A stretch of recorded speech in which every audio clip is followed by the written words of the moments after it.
Hello, Lawrence Township students and families. This video was created for 3rd grade during the week of May 18th. Our focus will be Humanities, and this is Lesson 2. In this lesson, students will focus on summer, summer, summer. Happy last week of school before summer vacation. This week, we will read a story about summer vacation, write letters to our teachers, and write words of wisdom to next year's 3rd graders. But don't forget, even though summer vacation begins next week, you should continue to read every day, write every day, and practice your math skills every day. Practicing your skills is the only way to continue to get smarter. Your learning targets include asking and answering questions to demonstrate understanding of a text, referring explicitly to the text as the basis for answers. Then, we'll also write effectively for a variety of tasks, purposes, and audiences. For task number 1, students will read goofy, nutty jokes about parents and teachers, and then write notes to the students that will be in 3rd grade with their teachers next year. First, we will read the story Goofy, Nutty Jokes About Parents and Teachers. Your guardians will probably like this too, as they have been your teachers this last 9 weeks of school. Then read it again to practice your fluency. Students will be successful when they have read and reread the story multiple times and can read it fluently. Here's the beginning of our Goofy, Nutty Jokes. You can read it on your own or listen to me read it with you at the end of this video.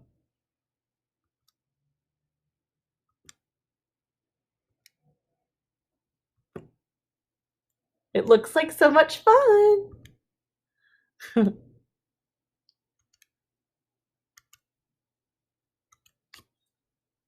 For task number 2, students will write a letter to next year's 3rd grade students that will be in their 3rd grade teacher's classroom. First, fill out the first column of the graphic organizer with things that are expected of you as a 3rd grader that is different from 2nd grade. Then fill out the second column of the graphic organizer that says things that you will learn in 3rd grade. Finally, in the 3rd column, you will fill out information with things to know about your teacher, things your teacher likes, dislikes, some things that might exasperate them, and things that they love. Students will be successful when they fill out the graphic organizer to help organize their writing. Here we can see the template we will use to put our ideas before we do our final writing. For task number 3, students will write a message to next year's 3rd grade students. Think about your year in 3rd grade and the time you had with your teacher or teachers at your school.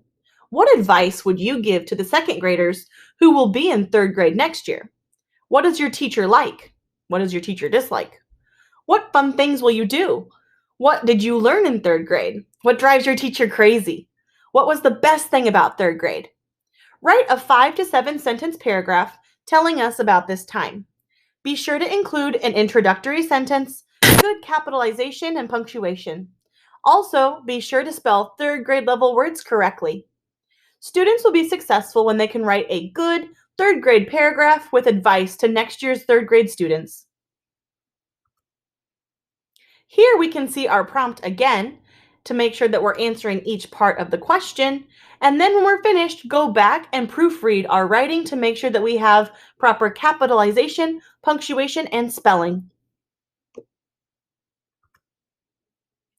For task number 4, students will complete their daily language review on the following page. Students will be successful when they can correctly answer at least 5 out of 6 questions on the DLR. Here we can see our DLR for the day. First, we need to find which word has a prefix. Remember, a prefix comes at the beginning of a root word.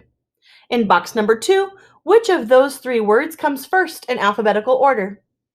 For number 3, which word is spelled correctly and best completes the sentence?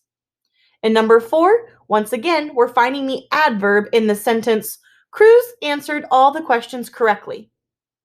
In box number 5, we need to correct this sentence. My sister and I are 8 years old. Finally, we have a sentence that says, just like humans, trees need water to survive. Is that a fact or an opinion? The next few slides provide you with visuals and support to ensure you are successful with each task. Here's our text for today from Goofy Nutty Jokes. There are a few chapters, and I can't wait to read them with you. Chapter 1, All Work and No Play? Teachers and parents can be so bossy. They are always giving out homework and chores. Maybe they're so bossy because they are in bad moods. Why not try telling them jokes to lighten their moods? If that doesn't work, you can at least make yourself laugh. Chapter 2, Schooling Teachers.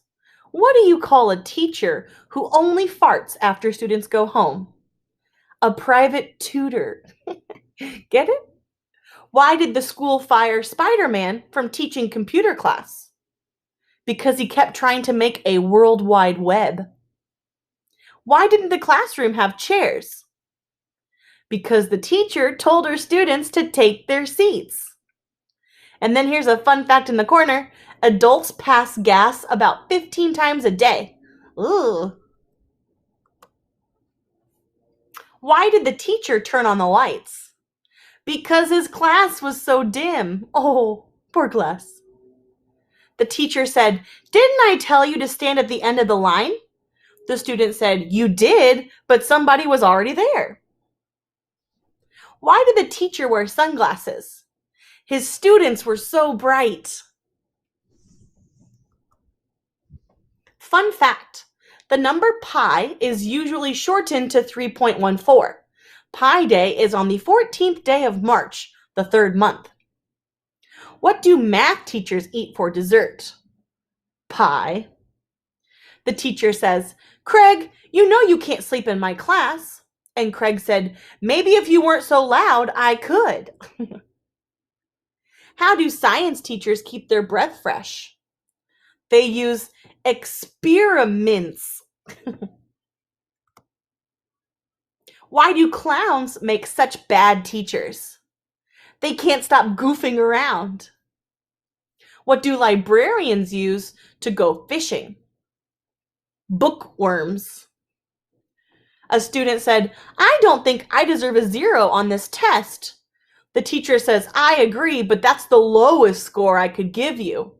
Oh. Fun fact, the Library of Congress is one of the largest libraries in the world. It has about 838 miles of bookshelves. The student said, "What's the only word in the dictionary spelled incorrectly?" And the student said, "Incorrectly." The social studies teacher said, "Where was the Declaration of Independence signed?" And the student said, "At the bottom." Why do most math teachers write advice columns? Because they're good at solving problems. Fun fact, some research suggests homework is actually bad for your health. Too much homework can cause stress and exhaustion. Chapter 3, Jokes about Parents and Grandparents. Why did the grandpa tiptoe past the medicine cabinet? He didn't want to wake his sleeping pills. Why did the forgetful mom buy a treadmill? She wanted to jog her memory. Why did the forgetful mom buy a second treadmill? She forgot she bought the first one. A child said, "Dad, would you punish me for something I didn't do?" And Dad said, "Of course not." The child said, "Good, because I didn't clean my room." How come parents and grandparents were better at history? Because there was less of it. How are families like fudge? They're mostly sweet with a few nuts. Chapter 4, Get in on the hijinks. Research has shown that laughing might make your brain work better. Laughter helps because it lowers stress. Some scientists have linked laughter to a better memory too. Try laughing at jokes before you study. Maybe your grades will improve. Take it one more step. Create your own joke about teachers. What are some funny things teachers say or do? Turn it into a joke. Number 2, ask your teachers their favorite jokes. They are sure to have some favorites. And number 3, share the jokes in this book. What jokes did your classmates find funny? How about the librarian, your English teacher? Why do you think they found different jokes funny? Here we can see the glossary from our book to find different words that were bolded and tell us what they mean, like advice column, Congress, declaration, pie, and stress. Then there's some other extra resources and websites if you like these jokes and want to see more. If needed, watch this video again as you work on the tasks in this lesson. Please be reminded to submit your work to your classroom teacher.